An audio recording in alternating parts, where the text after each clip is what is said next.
Hello, everyone. Rob Guest from football.london here, and welcome to the latest episode of Gold and Guest Talk Tottenham. We're back for a second episode this week, and as ever, there's lots to discuss in the world of Tottenham Hotspur.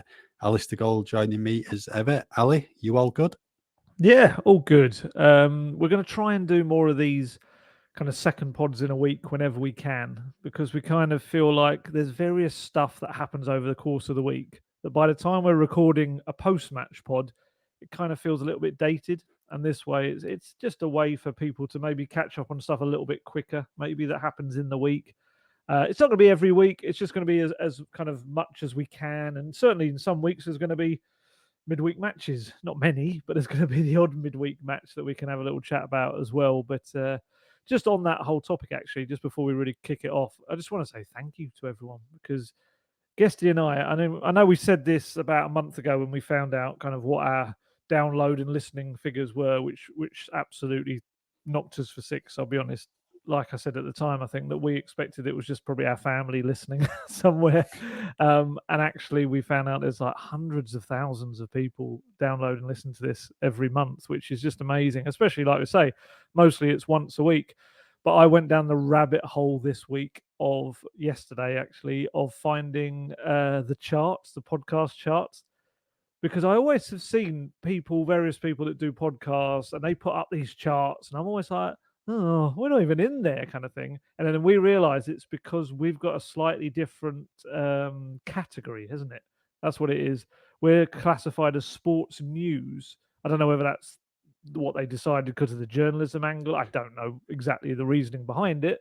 But so suddenly we're in all these different kind of charts. So as soon as I kind of realized that, looked at these charts, I was like, oh my goodness, we're like number one in South Korea. We're like number one in various places. In America, we're like in the top 10, aren't we? I think, or something like that. I think it was something like that, yeah. Yeah, it's mad. In the UK, we were third, and it's not to toot our own kind of horn and all that sort of stuff. Well, I guess it kind of is in a way, but it's more the fact just how kind of proud we are. This is something that we kind of, I wouldn't say we fought to get it back, but it was something that we really wanted to get up and running again. We used to have a podcast a long time ago, and it went away. And Guesty and I really kind of led the charge to try and get it back. And it's very heartwarming, really, to know that people are listening and seemingly enjoying. Not everyone, I'm sure. I'm sure there's some people that actually despise us, but on the whole, everyone seems to be very kind about it, and that's absolutely lovely. And it kind of just gives us even more motivation to do it, which is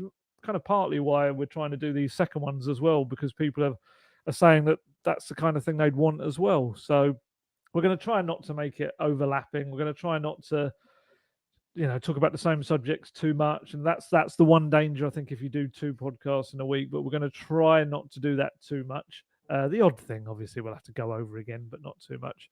And yeah, so if you're on Instagram, have a little look. I put on my Instagram story, although I don't know how many hours that's got left because it's only up for 24 hours. I put all various charts, and Guesty suggested you want us to do a world tour, don't you? Yeah, starting in El Salvador, I think it is now. Yeah, we're number one, aren't we, in El Salvador? Yeah. Yeah, impressive. And I think Bahamas and Bermuda and places like that. We're going to have a cracking world tour. I think we start it in the winter. I think that would be great. I think we're probably not at the world tour stage yet. Although there have been some talks, haven't there, about maybe doing a live pod at some point, which I think we're both absolutely terrified about, because it's one of those where it sounds like a great idea and probably be quite fun, but you worry there'd be like 3 people turn up and it would just be you and me and them doing a Q&A or something. But yeah, so no, have a little look on my Instagram. It's got like loads of the charts up there. Although I did find out when I was looking around on Instagram that there's a certain Rob Guest I was going to tag in. We're not friends on Instagram. Explain. I'm sure I put in a request for you about years ago. Yeah, you did. I just didn't accept it. It's unbelievable. I explained my reasons to you last night for not doing it. And like I said, I've nothing against you, but I don't post photos on there. So I just don't see the point of anyone following me. So yeah, that's the reason. Yeah, I'm only winding him up. Guesty is a lurker. Can we call you a lurker? Is No, that a no, well? don't I say know that. that's not the greatest word in the world, but You know what I mean? As in, you use Instagram. It really sounds voyeuristic now, but you use it, I guess, more to read than to interact. Is that the best way to put it? Maybe. I don't know. It still sounds a bit voyeuristic, It doesn't it? does. Yeah, Yeah. it does. I Move think on. people, Move on. yeah, people know what I mean. You know, there's a lot of people just use Instagram to look at other stuff and learn stuff and see what people are up to and things like that. Voyeuristic, but that's still not the weirdest Instagram thing, though. That's not the weirdest snubbing on Instagram. I was thinking about this week. He's now left the club, so I think I can probably say it's okay. And it's honestly, I promise you, before I tell this little mini story, it's something that I have never been that fussed about, but it just made me think about it. I've only ever been blocked by one Tottenham player, or currently blocked by one Tottenham player, out of any of them, academy, first team, anything. You remember who it is? Harvey White. It is Harvey Yeah. White, and it's so weird because I've always been incredibly nice about Harvey White and very positive because he's a very good young player. And I still, to this day, have no idea what I got blocked for. Yeah, I was trying to think back about it, all the times I'd written about him. If I ever wrote anything negative, I don't think I ever have, because he's a tidy, really good young player, and I think he's going to have a really good football league career. But yeah, I just remember one day someone tagged me in it, and I tried to click on it. I was like, I can't click on this. What's this all about? And I was like, search for him. No, I can't find him. And I realized that if I can't do that, it means that I've been blocked from it. And so that was my weird blocking. I'm shocked I haven't been blocked before by certain players that I have criticised, but that one to me did make me chuckle. I did get blocked briefly by Marcus Edwards once. That was my other. I seem to upset academy players. I don't know what that's all about. Yeah, no, he blocked me briefly. That was because, do you remember when Poch was expected to calling up for a League Cup game and then didn't and said he wasn't ready yet?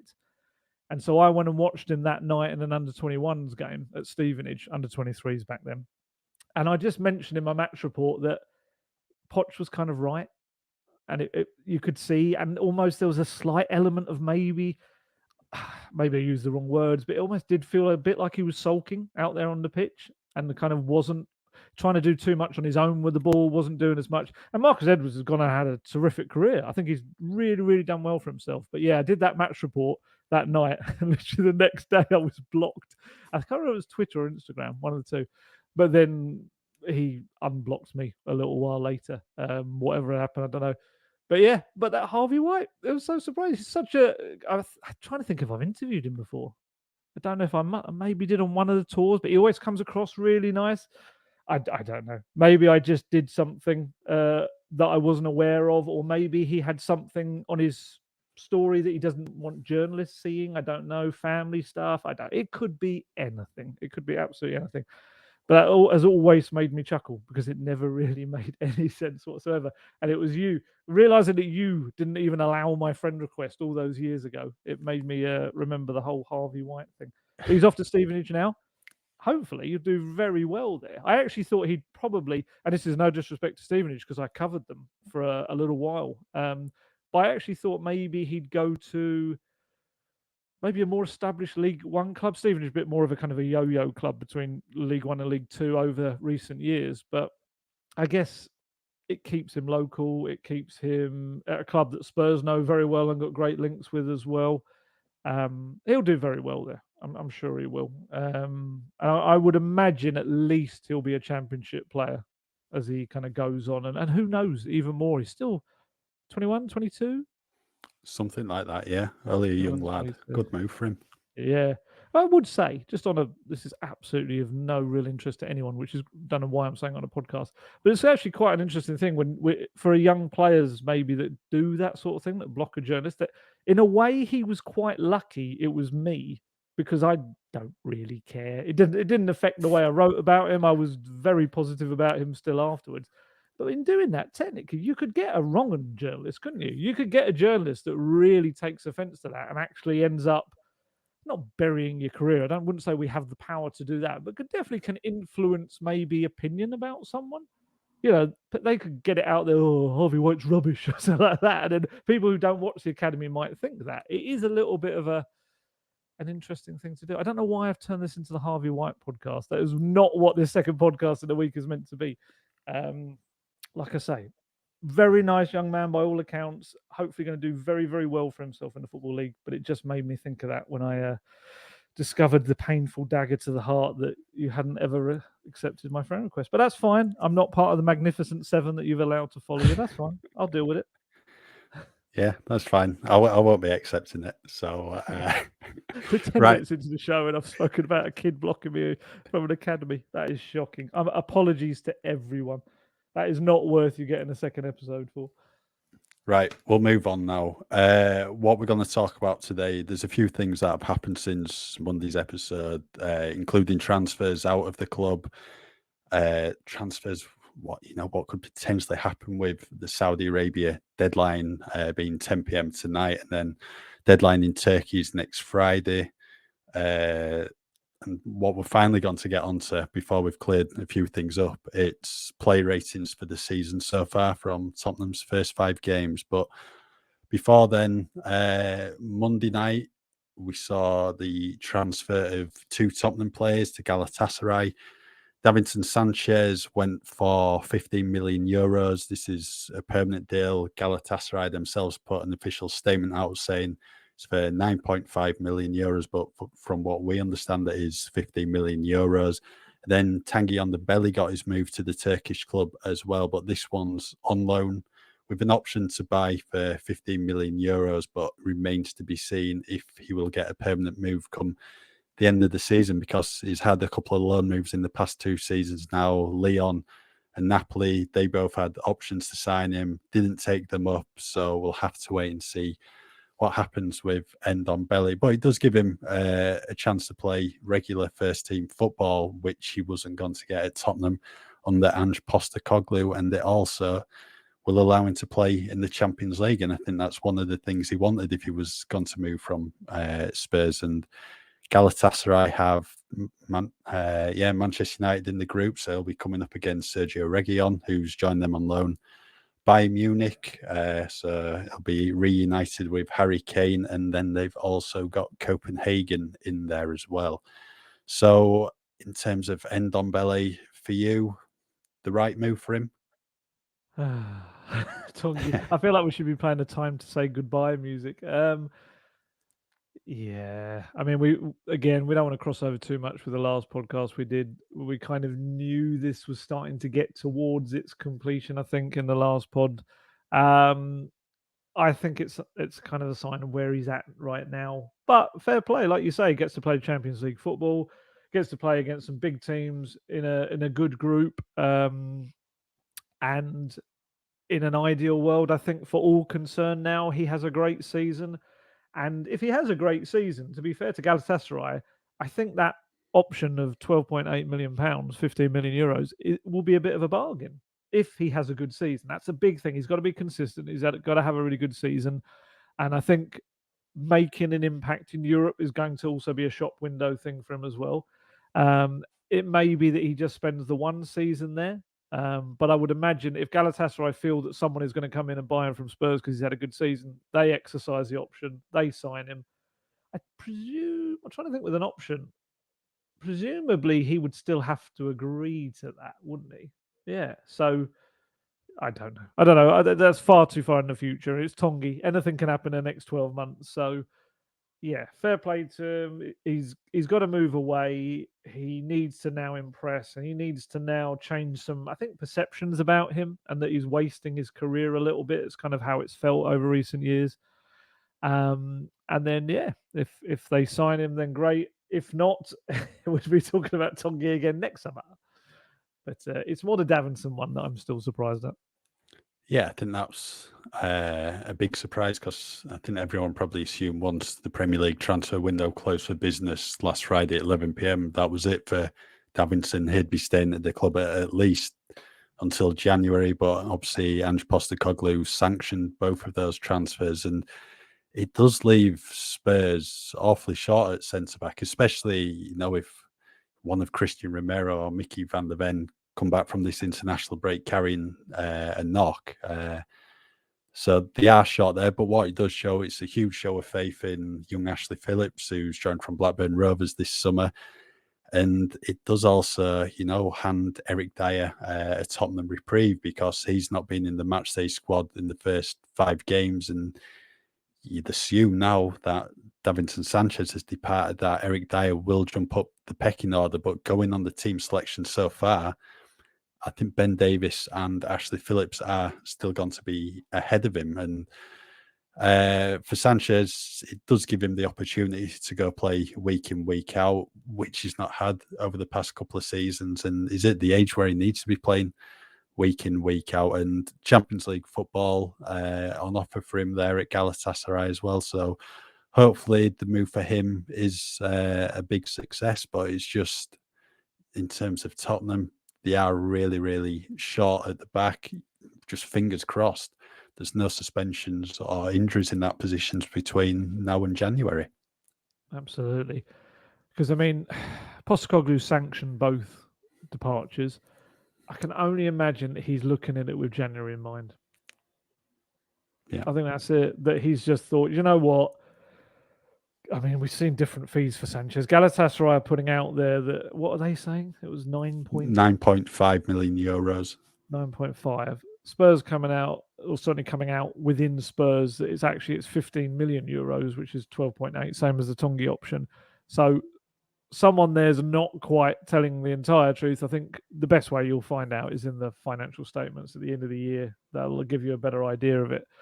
Obviously, Galatasaray want to look like they got a better deal, and so will Spurs. But let's say they do take up the Tongi deal. That's 30 million euros you've kind of got going forward. Obviously, with Sanchez, it's more if it is 12.8 million pounds to go towards a January new recruit. Let's be honest, January they're signing a new centre back. They are. It's something that Postecoglou wanted this summer. Another one didn't happen. It'll happen in January. It kind of has to. Ashley Phillips, definitely Postecoglou's been impressed with him. What I would say is it's a lot of pressure to put on an 18-year-old. And it's difficult because I'd imagine the fans will want to see him play. We'll, as journalists, if there's an injury, we'll probably say that he needs to start as well or have a go. But the interesting thing, I did an article that went out Tuesday that people should have a little look at. It was some excerpts from Postecoglou's book that he wrote in 2016, I think it was published. And within that, there was a section where he spoke about young players that he gave debuts to. And he said, he gave players that 18, 17 years old. He didn't care. If they were ready, get them in there. Let's see how they go. And then we'll go from there.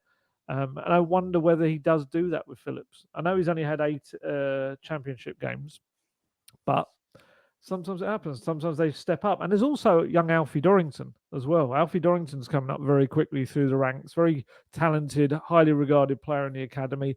He's been training with the first team quite a bit and will continue to do this season. And then he's got other kind of versatile options. He's got Ben Davies, can go on the left. We were saying just before we came on air, Emerson Royale at a push as a right-sided centre-back. Like you said, maybe better in a back three, same as Ben Davies, but who knows? And then you got Eric Dyer. I'm fascinated to see who's on the bench against Sheffield United because Lo Celso, I think, could potentially be back fit. It depends how quick his recovery is. So if Lo Celso's fit, then really that still remains just that one spot, doesn't it? And that currently would surely go to Phillips. In which case, Eric Dyer's like, because Sanchez, someone's got to take Sanchez's spot, haven't they?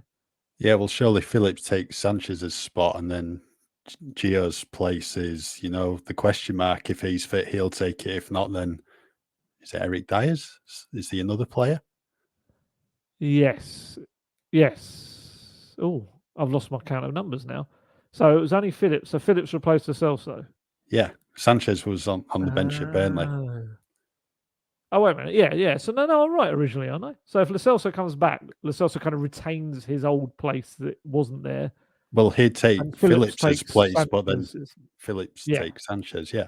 Yeah. So we've just gone roundabout to get back to the same point. So it could be Phillips and Lo Celso, and Dyer really could still be watching on from the outside, potentially.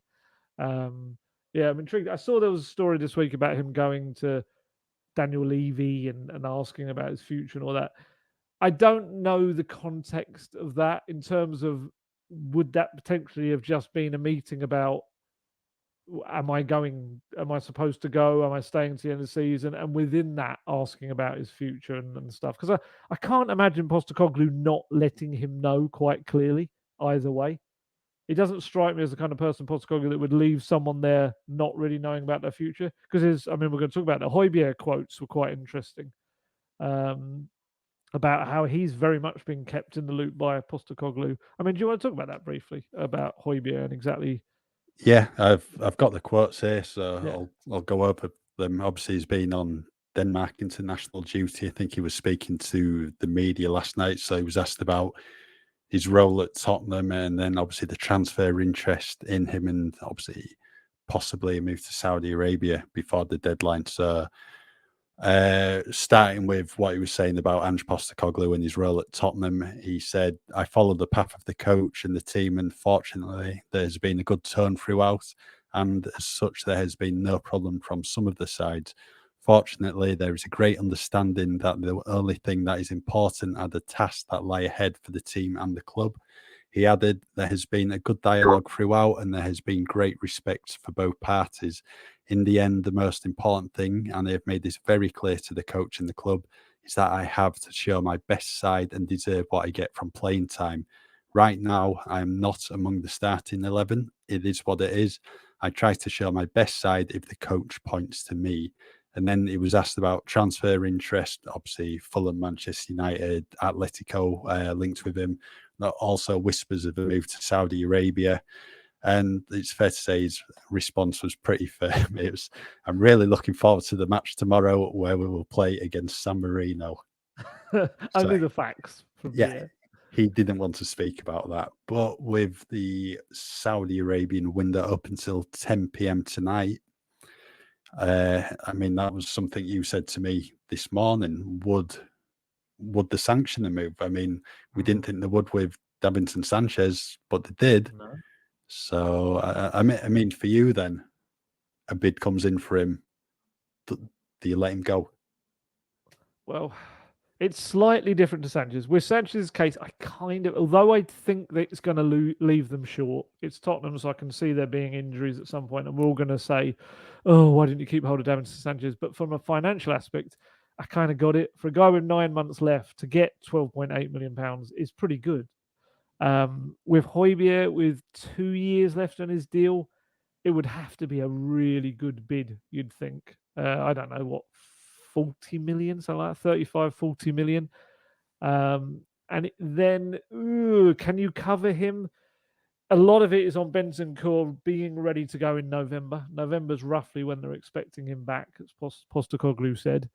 And until November, you'd have to really make do with pretty much Skippy as your backup to three places. I mean, we've said before, Kulusevski maybe can take on the Madison role. I guess you got Lo Celso as well. And then I think I said to you earlier, I don't know how popular it would be, but Eric Dyer stepping back into his old midfield role if required. They're probably you just about could make do, but should you have to make do? That's a whole other thing. I think Spurs are helped out by the aspect of having one game a week pretty much this entire season. That's going to be a big thing in terms of being able to have a much tighter, smaller squad. And I guess if they can make some money on the side, I mean, if they could sell Højbjerg today, there's been no rumblings of it at this point as we're recording this. I should stress that. If that late move suddenly did come in, you're looking at, let's say that was 35 million plus the 12, you're looking at 50 million for him and Sanchez. Suddenly, bang, you go out in January and you get yourself a really good kind of defender. Although we know prices are increased in January. Personally, I would probably not take a move for Højbjerg right now, only because I think he's an experienced midfielder who can do a job for the team still, very much so. I would maybe revisit that next summer or in January, but right now, I, other than financial, I think it would be just leaving yourself sparse in another position in the squad. Yeah, I totally agree. Just think Spurs need his experience. I think that was evident in the Bournemouth game when, Bournemouth were on top for the first 15 minutes of the second half and looked likely to score. And Postecoglou changed it, brought the experience of Højbjerg and Perisic on, and that helped Spurs get a foothold in the game. And they went on to win that 2-0. And I thought he did well in his time on the pitch against Manchester United. So I think you need that experience in there. And I think what you've also got to have in the back of your mind is come January, it's the AFCON. And Bissouma and Papamatasar will be going off to represent their respective countries. And you don't want to leave yourself that short. And the fact of the matter is, even say if they sold him, would Spurs have a midfielder in January ready to go? Usually late movers in the transfer market in January. Very rare you're going to have a player coming in first week of January. So no, I'd keep him, and then maybe if he's not in Ange's plans, then you sell him next summer. Yeah. I think that's the only way you go about it, to be honest. Yeah, right. There has been another transfer from Tottenham. This one took place yesterday, and saw Maxim Piscozzi make the move to Grasshopper Zurich. Never really had a chance in the first team at Tottenham. Trained with him a number of times. I think he got 3 minutes at the end of the Passos de Ferreira game when Nuno was manager 2 years ago. Was on the bench that season when Antonio Conte took charge. They were the cup games against Morecambe, and then I think it was the home leg against Chelsea in the Carabao Cup semi-final.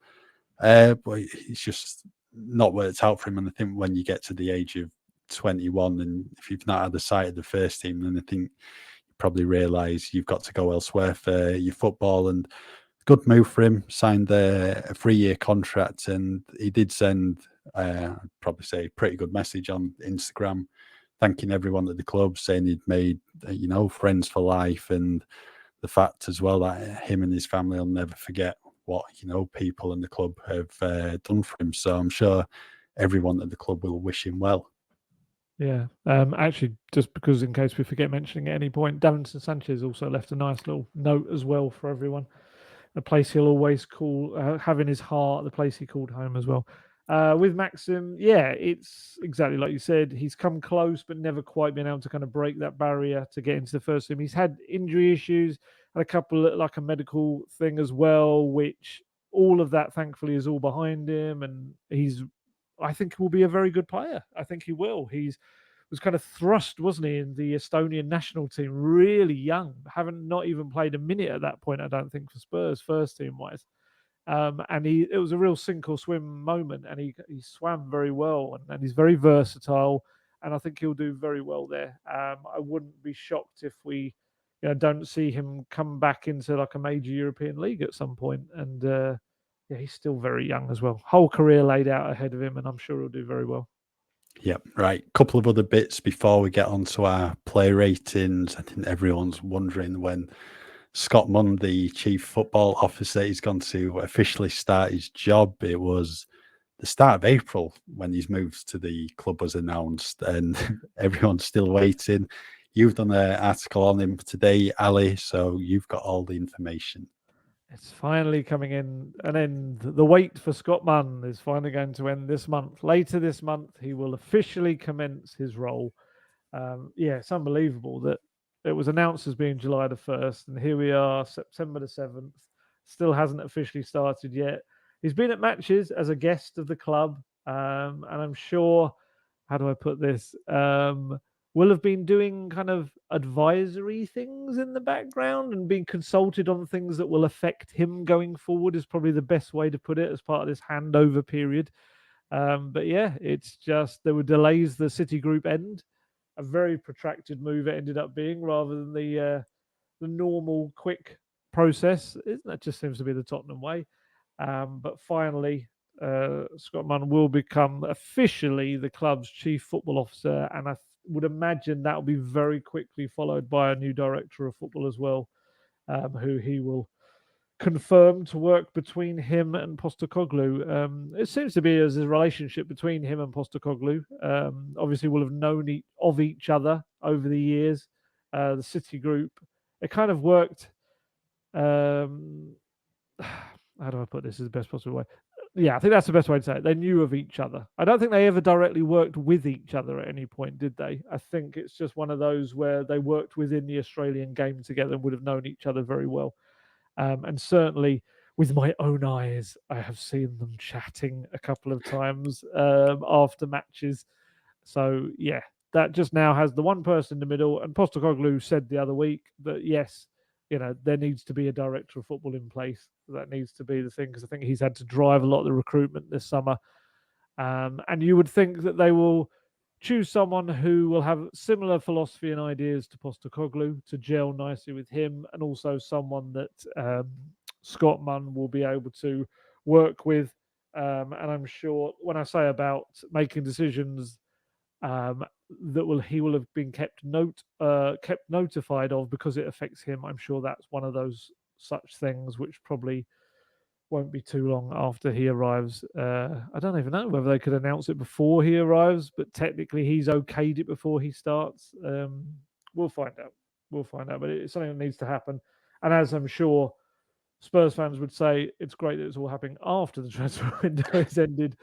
But then I guess if the person is employed at another club, the director of football, then not many clubs are going to let them go while a transfer window is taking place, because you're benefiting the next employer. But there you go. Yeah, so Scott Munn, finally Chief Football Officer, in place later this month. I can stop making silly little puns like Mundercover and things like that, and he can officially be there. One big hope is that he talks to the media more. That would be nice. Paratici was meant to be that person, and Paratici did one press conference, didn't he? That was it. And obviously with Daniel Levy, I think it's fair to say he's not the greatest fan of the media and communicating really in general at all. So to have someone that certainly in his previous job seems to have spoken to the media, yeah, be nice if Scott Munn. Maybe we'll get him Golden Guest Talk Tottenham special Scott Munn episode when we're doing our world tour. We'll stop by in Australia when he's on a little break back home or something. But yeah, just more transparency, more communication can't be a bad thing. No, not at all. Some more good news from a Tottenham perspective today, although this could be bad news if they would go and win the awards. But Ange Postecoglou has been nominated for the Barclays Manager of the Month after 3 wins and 1 draw from 4 games. He's up against Mikel Arteta, Pep Guardiola, Jurgen Klopp, and David Moyes. I think there's a good chance he wins this award. For me, I think it's got to be between him and David Moyes, because surely the other 3 managers are expected to get those results and be up there. Andrew's come in, totally transformed this Tottenham team, got them playing his way. I think West Ham have started really well, some notable results against Chelsea and Brighton. So I think it's got to be between those 2. And then in terms of the EA Sports Player of the Month, James Maddison has been nominated. The others to be up for the award are Awonyi at Nottingham Forest, Jared Bowen, Brian Mbeumo, Matoma at Brighton, and Rodri at Man City. Some good candidates there have had really strong months. I think James Maddison's got to be one of the favourites for that. Has to be. And then finally, it doesn't stop there. Guglielmo Vicario has been nominated for the Castrol Save of the Month, following his brilliant stop to deny Casemiro in the win over Manchester United. Jordan Pickford, Jose Sarr, I think it's Mark Flecken at Brentford, Areola at West Ham, and Alisson Becker at Liverpool also nominated. So maybe a Tottenham treble on the agenda. We'll have to wait and see. Really bad luck if that happens. Oh, it just takes me back to Nuno. That's all it does. That photo when he got the entire staff to pose with the trophy, the award. Yeah, I'd be quite happy for Moisey and West Ham to take that one, to be honest. Just purely because of that. I think Ange deserves it for everything he's done at Spurs and transformed them, but it's just a funny thing about that Manager of the Month award. It's not a good thing. Whereas I don't really feel it's the same with the player stuff. Maddison, I think, deserves it. He's been superb. And that save from Vicario was excellent from Casemiro. So, yeah, I'd go for the double, and Ange can just maybe win one. Maybe win the May Manager of the Month award. That'd be great. Yeah, nice to be nominated, though. I mean, shows Yeah. Tottenham are heading in the right direction. So I think it'll be next week when the awards are announced. So, yeah, we'll wait and see who comes out on top in those three categories. Right, before we do the season player ratings, Ali, do you want to let everyone know about using NordVPN? Of course, as hopefully people are aware, but if you're not, the Golden Guest Talk Tottenham podcast is sponsored by NordVPN, and you can use the service in a host of different ways to enhance your internet experience. NordVPN is the fastest VPN in the world. That means there's no buffering, no lagging, and you can stream your favorite shows from anywhere in the world without your bandwidth throttling.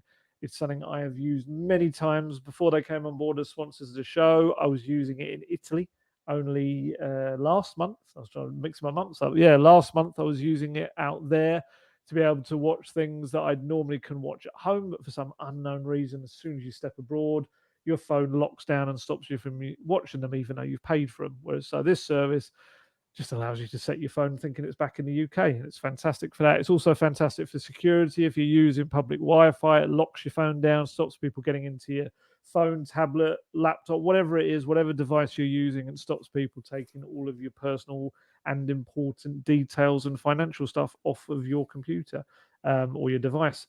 And not only that, but the outlay on NordVPN subscription is cheaper for you in the long run. And that's because you can purchase streaming services or bookings from other countries at a much cheaper rate. So, for example, you could book flights from another country. That can be cheaper too. Let's say you could book it from anywhere else in the Europe as if you were heading somewhere else. And it means you're paying out for Nord, but you're actually saving money overall. There are a whole host of other benefits from signing up to NordVPN, so why not give it a go? You can grab your exclusive NordVPN deal by going to nordvpn.com/gold guest to get a huge discount off your NordVPN plan, plus 4 additional months for free. It's completely risk-free with Nord's 30-day money-back guarantee. Right, season player ratings then. We'll start with Guglielmo Vicario. Really, really impressive since his move to the club. Has been maybe a bit quiet in some of the games, but when it has been, called upon, he has produced some fantastic saves, notably against Manchester United, then at the weekend against Burnley as well, and maybe had a bit of a shaky start in terms of his passing and that at Brentford, but I think that's come on in leaps and bounds, and I think that was always going to be the case with, the more games he gets under his belt. So for his season to date, I'll give him an 8. Yes. By the way, we want this to be kind of interactive. We want you to be shouting at your radio or whatever. We want you to shout your number for the person as well. And by all means, on social media, come back to us and tell us exactly the number. It's out of 10, not 100. We're not giving an 8 out of 100. I'm also going to go for an 8. I think he's been really solid, really everything that Spurs could have asked for, really, from those opening few weeks. I saw Mark Schwarzer, of all people, criticising him. I saw some quotes from him. Yeah, but it was a weird quote. I don't know whether it was some that had been delayed, because he was talking about, I watched him in pre-season and I wasn't that impressed. So whether it's something that someone's held the quotes over for a little while and then chuck them out there, because if you've watched him in the Premier League, yeah, Brentford game is a little bit still learning his defence. He was a little bit erratic with some of his kicking. I would say since then he's been pretty much kind of pitch perfect. I think everything he's done, even the footwork with the ball, has been excellent. So yeah, I'm quite happy with an 8 out of 10. I think room to grow, but a really impressive start for me. Yeah, Fraser Forster's next. This is a bit of a difficult one because he's only played the one game. So if he scored a 10 in the game, you can't really give him a 10 for the season, can you?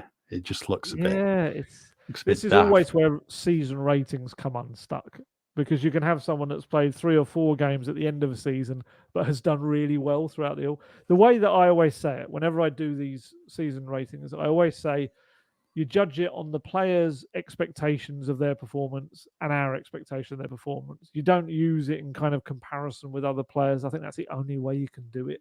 So just take him as his own mark, as it were, for just him. Doesn't really affect you by any other player. Yeah, obviously Forster played in the Cup against Fulham just over a week ago.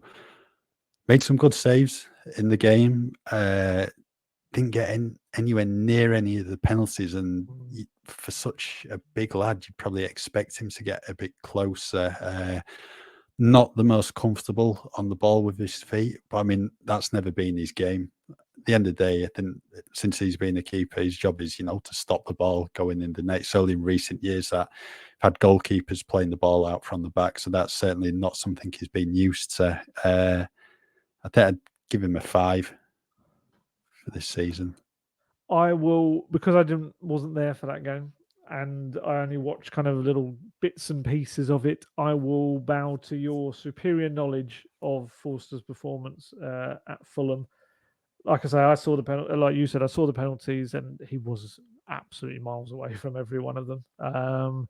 Is that really his thing, penalty saving? Is it something he's been renowned for over the years? Funny enough, Vicario is a bit of a penalty saver, isn't he? I'm sure I read that last year. Someone saying that about him. Right, I don't know. We'll find out soon if Spurs give away penalties. Yeah, I was going to say, I'd rather we don't find out, but yeah, I know what you mean. So yeah, no, I'll go with your 5 if you're happy with that. Right, next up, moving on to defence, Pedro Porro. What did you give Pedro then for this season? I'm going for a 7.5. I'm going to go the halves.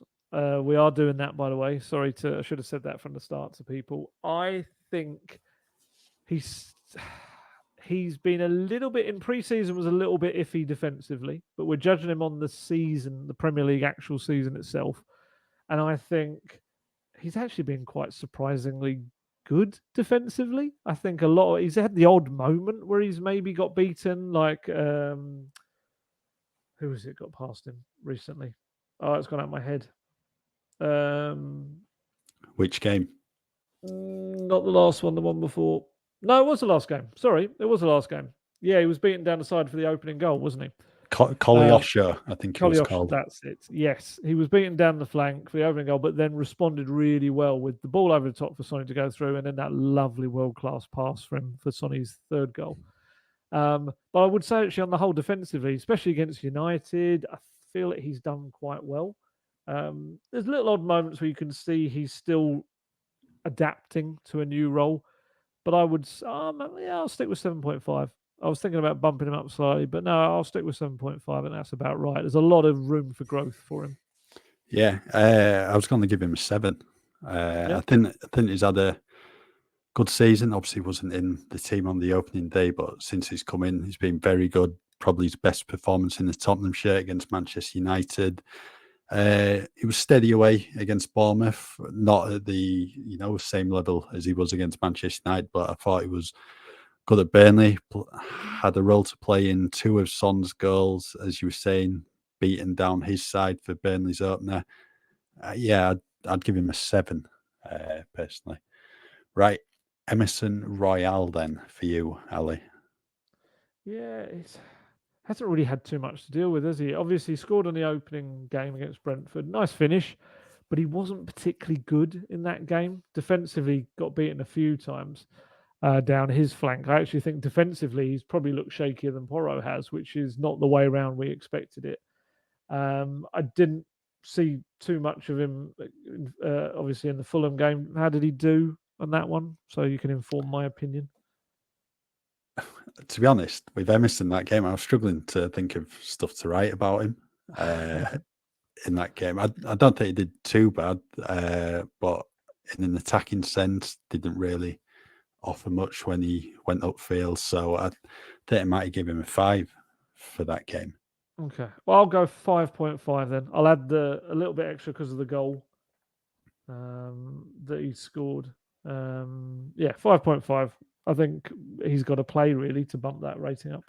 Yeah, I agree with you on that rating, especially giving him that extra 0.5 because of the goal, because it was a really well taken goal. I think he just needs the game time now. But with Pedro Porro playing so well.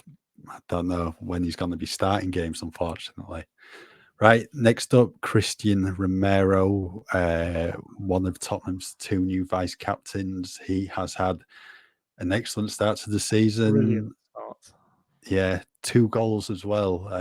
2 very good goals. I think for me, 9. Same. I Yeah. think we're in total agreement there. I think he's been fantastic. Steps up to responsibility, the leadership, like you say, contributing at both ends of the pitch, really guiding kind of figure in that young back four.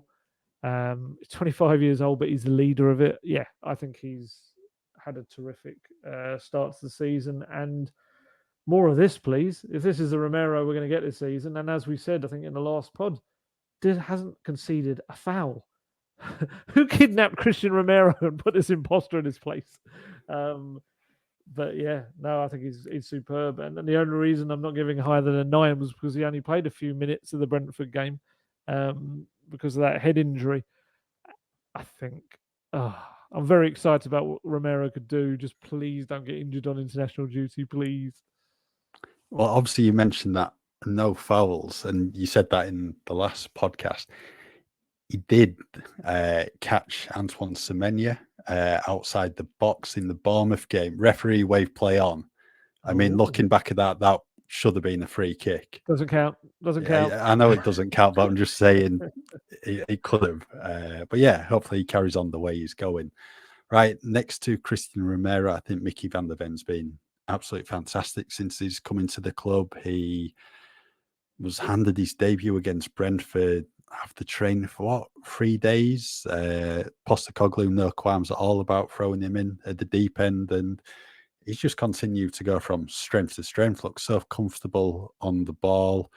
We've seen how quick he is because he more than coped well against Adama Traore in the Fulham Cup game. And he's starting to build up a good understanding with Christian Romero, and the same with Vicario behind him when he's been playing it back and playing the 1-2s at times. I'll give him an 8.5. I think it's been good like Romero, but I think Romero deserves the extra 0.5 following his goals. I just don't want to be marking players, way too high already after 5 games because there's not a lot of room to go from there. So 8.5. Yeah, no, I think that's fair. I'll go with you on that one. I just think he's the only thing about him that I would say he's got this unfortunate thing, and I think a lot of it is because of his recovery pace to get back. He often gets the last touch on goals that have been conceded. It's very unfortunate. He is an inch away from stopping that being a goal, but the amount of times he's just, if you look, even the last goal that Burnley, the second goal Burnley scored, it comes off of his leg and goes inside the corner. But that's really not to do him down at all, because I think it's been a fabulous start. Again, another one of those who's very easily made the transition into the Premier League. So yeah, I'm happy with 8.5. Not quite Romero standards, but he's got such a high ceiling, Mickey van der Ven. He's got all the physical attributes and the skill, and got his first Netherlands call up. He's absolutely fine right now. And again, please don't get injured. Please don't get injured because we've got no one to come in. Right, next centre back who is no longer at the club, Davinson Sanchez. I think I'm going to give him a 5 for his performance this season. I think played well against Brentford when he was called upon after 12 or 13 minutes. He was the senior member of the backline that day, and he was marshalling them, telling them what to do, and that's something we've not always seen with Sanchez. And then he got a start against Fulham in the cup, and it was disappointing, especially given the past few performances we've seen from Sanchez against Brentford in the pre-season games as well. Guilty of giving the ball away early on where Rodrigo Muniz nearly scored. Tom Cairney gave him the runaround for Mickey van der Ven's own goal, and then his performance was capped off by missing that what turned out to be the decisive penalty miss. And the Full last credit. time he ever touched the ball. Yeah, unfortunate. Full credit to him though for putting his hand up and wanting to take a penalty, because there's in that situation there's some players who don't want to take the responsibility upon themselves. So I think 5 for me for Sanchez. I'm going to go slightly higher. I'll go 5.5. I'm just going to give that extra half mark because I thought he was really good when he came on against Brentford. In a tough situation, chucked on really early on. And yeah, I don't have to wax lyrical about Davinson Sanchez as a person any more than I did in the last podcast. I think he's put up with a lot of unfortunate stuff in the last year and he's come out the other side, I just think with a lot of class, I think as well, and grace, and again saying goodbye to Spurs in the way he did when he could have quite rightly gone, but you didn't even want me anyway. Goodbye. I think it says a lot about him as a person, and yeah, so I'll give him an extra half mark just for that. Yep. Next up, Destiny Udogie. What a signing! It's just such a shame we've had to wait, 12 months to see him in action, but well worth the wait. He has been an absolute star since he joined the club. He's just not even had to adapt to the Premier League. He looks like he's been playing in there for years. Good defensively, very good going forward as well. I think he's going to be certainly one of the best left backs in the Premier League and can become one of the best left backs in the world if he carries on this, recent progress. I think he's more than capable of certainly being up there. 9.5 for me. I think he's been that good. Yeah, again, yeah, you're nicking all my marks. I'm going 9.5 as well. Yeah, just honestly, I'm a fully paid up member of the Destiny Udogie Appreciation Society. It's just been a remarkable start to his Tottenham career. I've never seen a young player. I'm trying to think of anyone that's come in so confident. Maybe Delhi.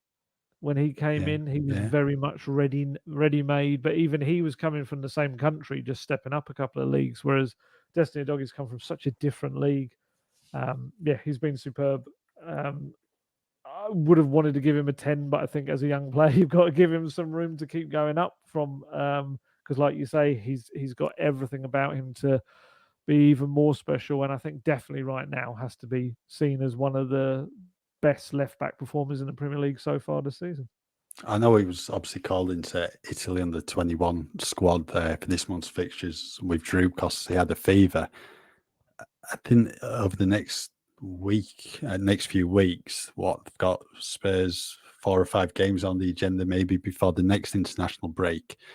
If he continues to impress, I can't see any reason why he shouldn't be in the senior squad for Italy in October's games. So sticking with the left backs, Ben Davies, obviously not had as much football as he would have liked this season with Destiny playing so well.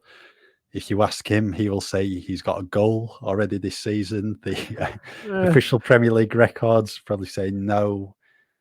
I think you know what you're always going to get from Ben Davies when he comes on to the pitch. A real steady player. 5.5 for me, same as Emerson. Yeah, I think that's fair. He hasn't played a load of football. Did make an impact against United, although yes, that little touch was going wide. Otherwise, it wouldn't have been an own goal from Martinez. But he's just a very experienced backup, and I think he'll do that role very well this season. Hopefully. Right, moving on to midfield. Yves Bissouma first up. Ali, what did you give him? 8.5. I'm giving Yves Bissouma, and I think some people might go higher than that. And I would just say that I still think he can be even better. But he has been back to the Brighton Bissouma, which is great. I think he's been superb. I think he's getting some nice little link ups working with Maddison and Sarr as well, and just the forward players. He's kind of looking for them as much as possible. But I still feel like there's a little odd loose pass at times, and I think there's the odd time when he'll get himself stuck up the pitch and he doesn't get back quite as quickly as I would like to see him get back. I'm presumably Postecoglou as well, because it doesn't matter whether I think that or not. But I would say that he has been a massive part of this good start to the season from Spurs. But yeah, I'm not going to quite tip him onto a 9. I'm going to stick with an 8.5 just to say that he's got a little bit more to do, but he is going to be one of the dominant figures, I think, of this season for Spurs. Yeah, I've given him the same as well. I thought it was outstanding on the opening day at Brentford, the same in the Manchester United game. Won man of the match, both of those two games. I thought then it was, very good again against Bournemouth and Burnley, but maybe not quite at those levels that we saw in the opening two games. So the 8.5 still a, really, really strong rating for the season so far. And yeah, he's looking more like the player we watched on a regular basis at Brighton. It just begs the question, why on earth weren't we seeing this Yves Bissouma last year?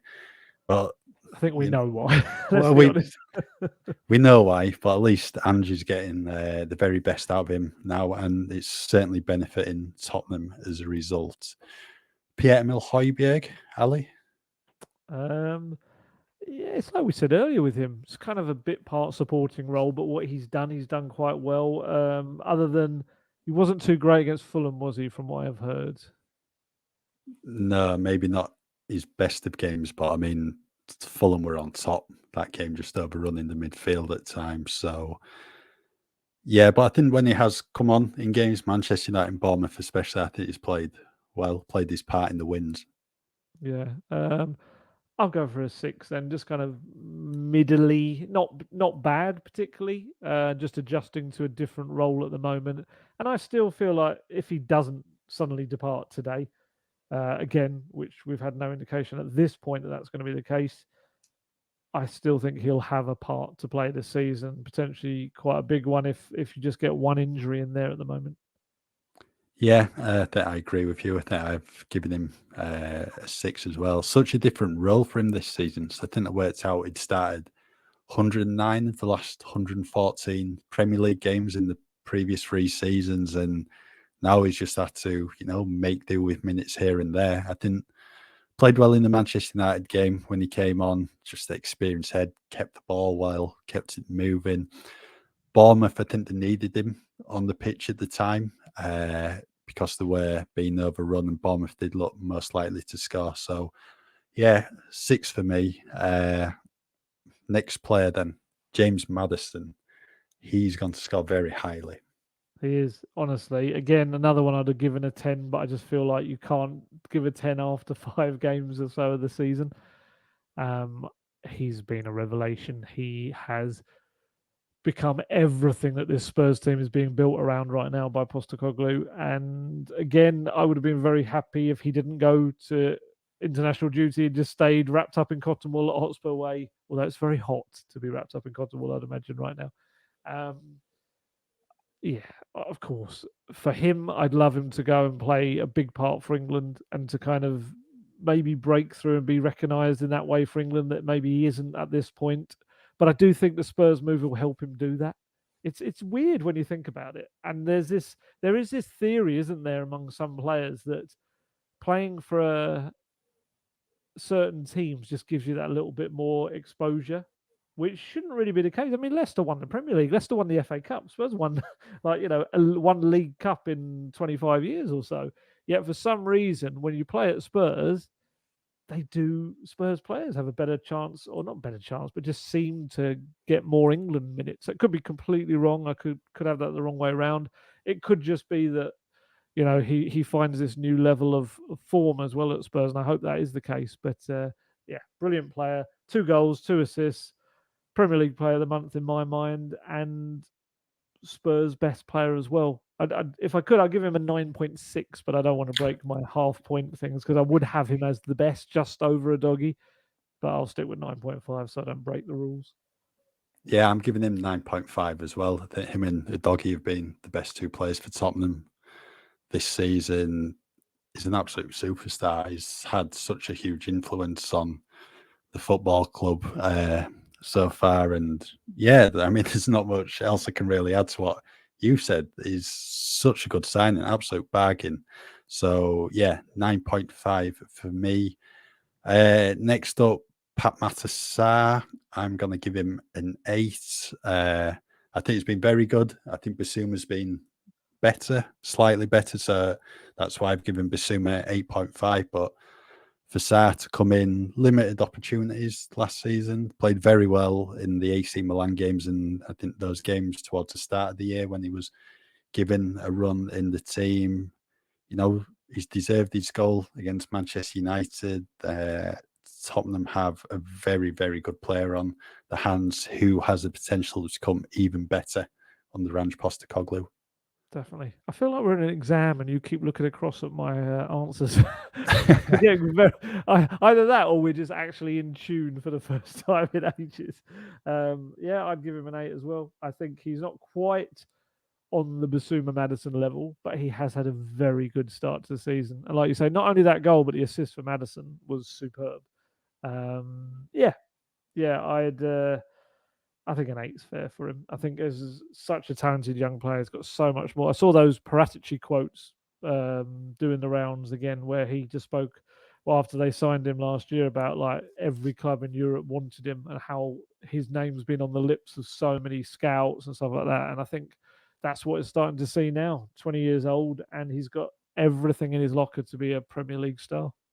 Yeah, I did read your player ratings, by the way. That's why they might be the same, but they do change when we get to the attack. I was going to say, don't trust my marks. Definitely don't. Go on your own.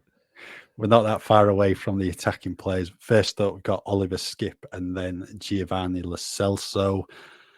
Skip, it's been maybe frustrating from his point of view in terms of a lack of minutes. Thought he did okay at Brentford. Maybe not the best away at Fulham. I'd give him a 5.5. And then Lo Celso, it's hard to judge him because he's had 45 minutes at Fulham, and I think he was one of Spurs' better player on the nights, and then obviously came off through injury. And then he got about 15 minutes or so against Bournemouth. It was really, intent on trying to influence the game and make things happen, but I can't remember him getting much of the ball, and the 3 points were already in the bag by then. So that was maybe unfortunate for Gio coming on then. I'd probably give Gio a 5. Okay. I'd give Skippy a 5. That's what I'd give him, because I do think he's suffered more than anybody because of Sarr really hitting the ground running this season.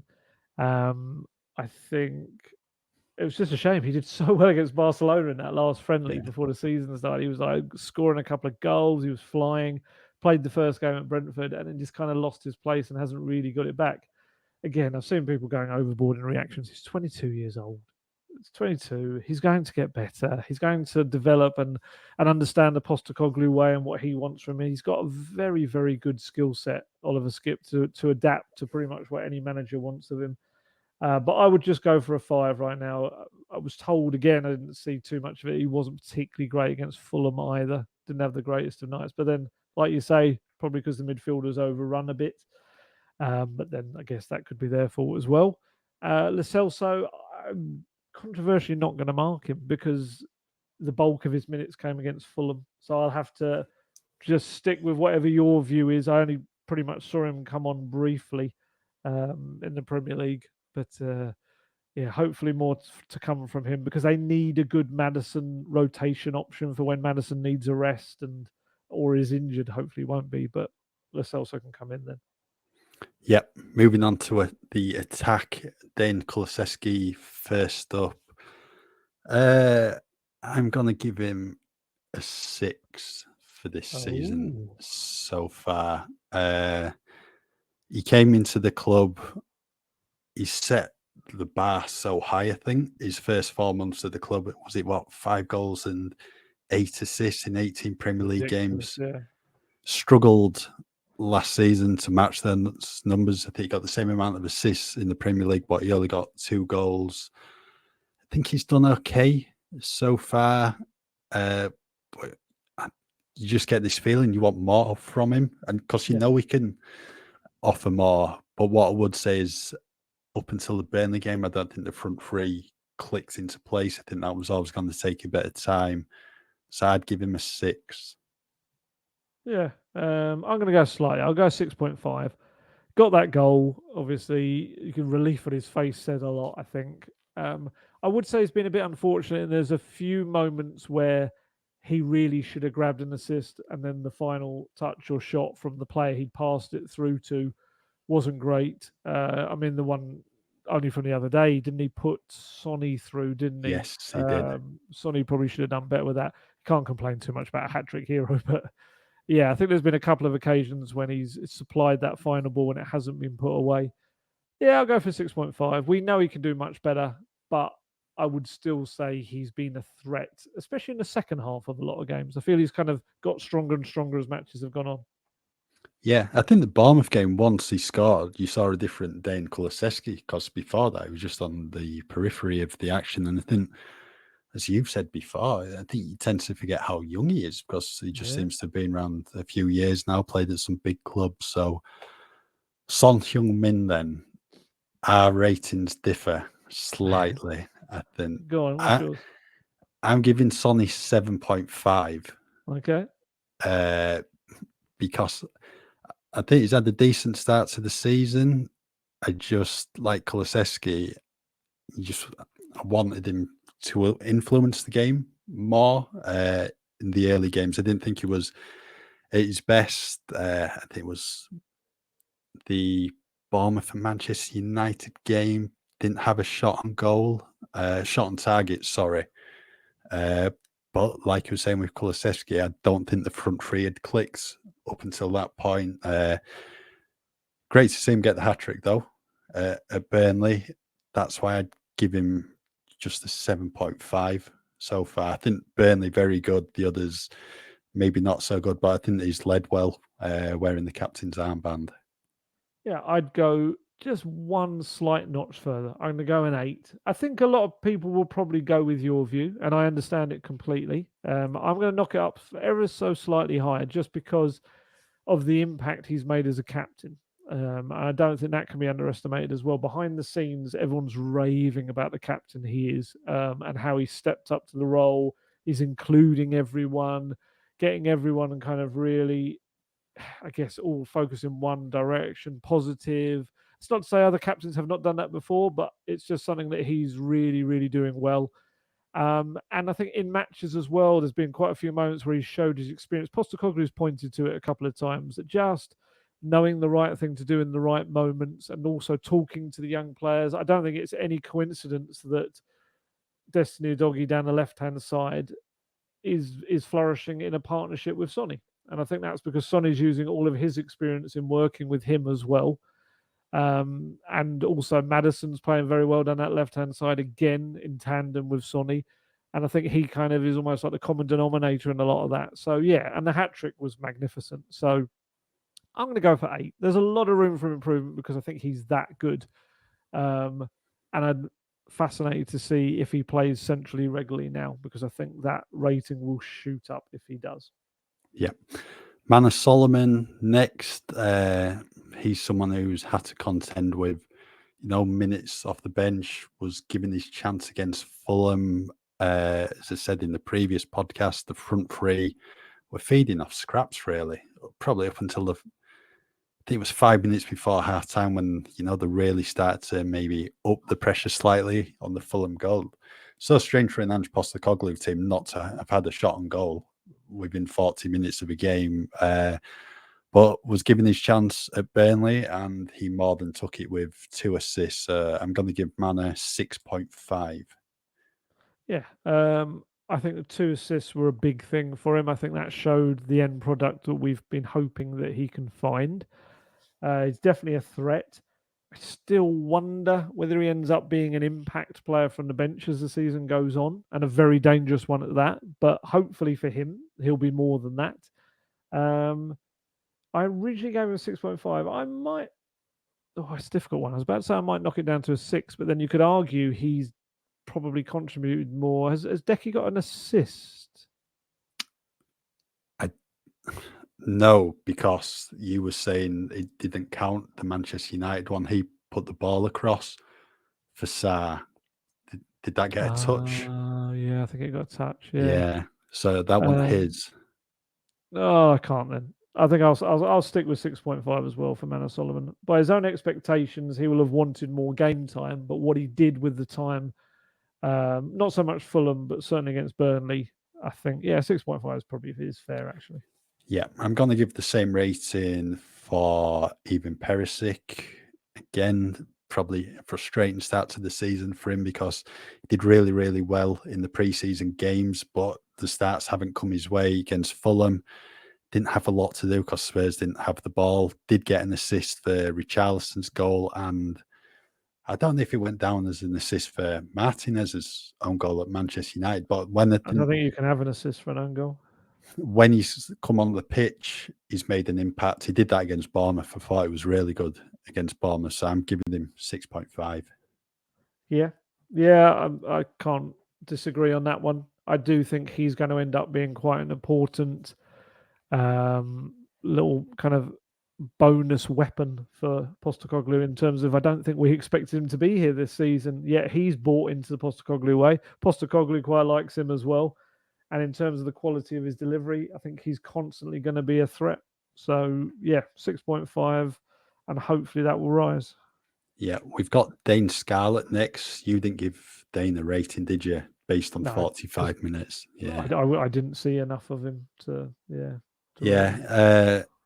If I have to give him a rating, I'd give him 5. I thought he did well when he came on against Fulham. Perhaps a bit unlucky at times with the bounce of the ball just not falling his way in the area. But he's now at Ipswich for the season, and I think he'll have a really good season there. So 5. Right, the final player before we move on to Ange Postecoglou, and it's Richarlison. You give him a 10, are you? Yeah, I've saved my 10 till last.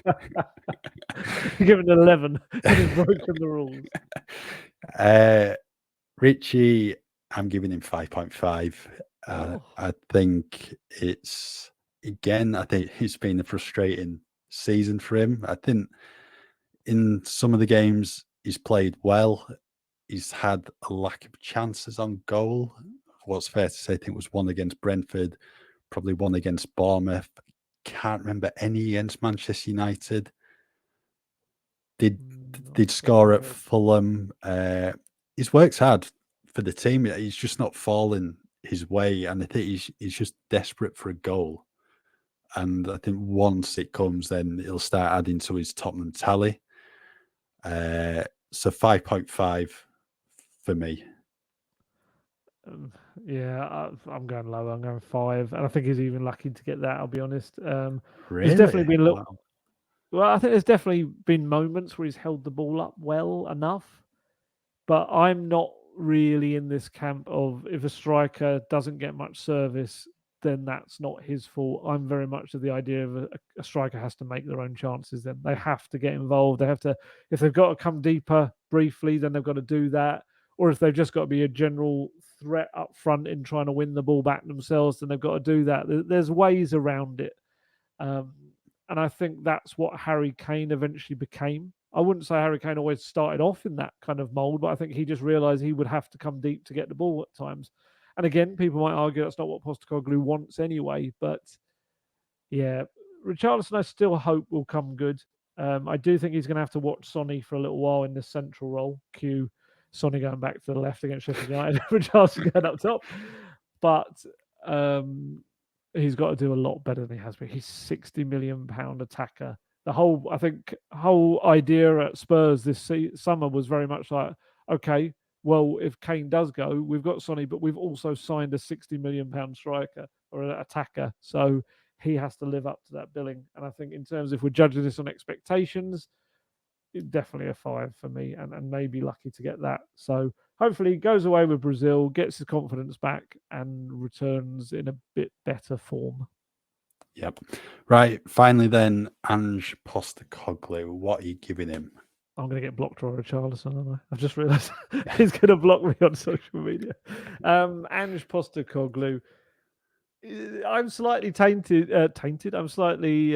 My view is tinged, I guess, by the fact that I didn't see much of Fulham. So the one disappointing game where there was criticism of his team that he selected and everything, I wasn't there for and didn't see much of. So whether my score ends up being too high because of that, I'm absolutely willing to accept that criticism. But I think just purely on the transformative effect that Ange Postecoglou has had on Tottenham Hotspur, and I'm not even just talking on the pitch, I'm talking about off of it. Essentially, he's stitched back together a fragmented club, that was, let's be honest, where Spurs were was an absolute horror show. They were a mess. I think Ryan Mason played a little bit of a role in starting to bring it back together, but Postecoglou has just come in and gone whack and just chucked it all back together again. It's a totally different football club inside right now. Everyone's so happy, and I find it amazing that he does it all with a coaching staff he's never worked with before. It's absurd. It makes a mockery, doesn't it, really, of all these coaches that travel around with their coaches they've had for 25 years or so alongside them, because he can just go in and go, okay, I want that coach, that coach, because I think they've got similar ideas. Now, lads, sit down, and within 24 hours, boof, they're ready to go off and pass on his message and train. That's incredible. That is a proper gift. And the fact that the fans are singing his name already, there's different chants for him. They're singing, they've got their Tottenham back. I just don't think you can underplay what a huge impact he has. And yes, I've had some people going, yeah, but Nuno won his first 3 games and won man of the match. I get that. Nuno did not do behind the scenes what Postecoglou has done. Nuno did not get Spurs playing the kind of football that Spurs are now playing. It is chalk and cheese. It is 2 very different managers, 2 different times, 2 different impacts. I'm giving Postecoglou a 9. And I've said this before, but honestly, everything they've done this summer, no signing has been more important than Postecoglou, as I mark him lower than Maddison and Udogie. But you know what I mean. I do think he's just a huge benefit to Tottenham Hotspur. Yeah, signing of the summer, no doubt he has worked wonders at the football club. I think it's just such a great appointment. I'm going to give him a 9. Maybe if they'd won all 4 Premier League games and gone through in the cup, then he gets a 10. Yeah. But I mean, so early in the season, you don't want to be giving out 10s, do you? Really? I don't think he would want a 10 either. I get the impression he's the kind of guy that wouldn't accept that right now. No, so there's not much wiggle room, is there, once you've got No. 10? And to be honest, the only way's down after that. So I think 9's fair. Yeah, some very high ratings there. Some, more than deserve the rating so far. And I'm sure come the next international break in October, we'll be going over them once We're not again. doing this every week, by the way, just in case anyone's like, oh my goodness, every week. No, this is our little international break tradition that we're going to kind of bring into the podcast. And again, please do let us know if there's any you felt we were well off on. Absolutely. Now that we're doing these, or go on YouTube, leave them in the comments underneath. Absolutely. Tell us where we've gone horribly wrong. Tell us who should have got more. And by the way, when I was saying thank you for all the podcast stuff, thank you as well for the YouTube stuff. I think we're even surprised at how quickly that's grown as well, and the amount of people that are watching these each week, and adding that to the numbers that listen to the podcast, we're absolutely over the moon by it all. So no, thank you very much. Yeah, but thank you. Thank you for the views. It's certainly much appreciated. Right, people we'll leave. Obsessed with Guesty's room as well. I'm loving that. I'm loving the fact that everyone's always going to see my stupid mug all the time on camera, and now they're getting to see you. And it's either people being shocked that he's much younger than I expected. I don't know whether people just thought you had the oldest voice ever, which I don't know. I think because I've always seen you with your voice, I've kind of associated with you. But also the obsession about your room is amazing as well, and your pennants behind you. Yeah. Right, we'll leave that there. Moving on. There's nothing to say. Right, that's it for today's episode of Golden Guest Talk Tottenham. We'll be back next week, probably early in the week, and then hopefully another one at the back end of the week. There's always something to talk about in the world of Tottenham Hotspur, so just keep with us at football.london for all your latest Tottenham news. To grab our huge discount off your NordVPN plan, go to nordvpn.com/goldguest. You can receive an extra 4 months for free, and there's no risk with Nord's 30-day money-back guarantee. You can find the link in the episode description box.